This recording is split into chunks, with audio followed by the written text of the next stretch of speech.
এখন সকালের সময় ময়মনসিংহ চলে যাচ্ছে ট্রেনটি। ঢাকা কমলাপুর থেকে ছেড়ে আসা ট্রেনটি আস্তে আস্তে করে চলে যাচ্ছে। ঢাকা কমলাপুর থেকে ছেড়ে আসা ট্রেনটি ঢাকা বিমানবন্দর হয়ে এটি চলে যাচ্ছে ময়মনসিংহ। এখন সকালের সময় এই ট্রেনটি ছেড়ে যাওয়ার সময় হচ্ছে 8টা বাজে 45 মিনিট। 8টা বাজে 45 মিনিটে এই ট্রেনটি জয়দেবপুর স্টেশন থেকে ছেড়ে যাচ্ছে। ট্রেনটি ময়মনসিংহের উদ্দেশ্যে।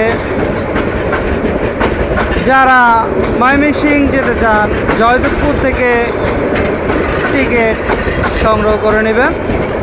টিকিট ছাড়া ভ্রমণ করবেন না। বাংলাদেশি ট্রেন আপনারা দেখছেন দেশ এবং বিদেশ থেকে।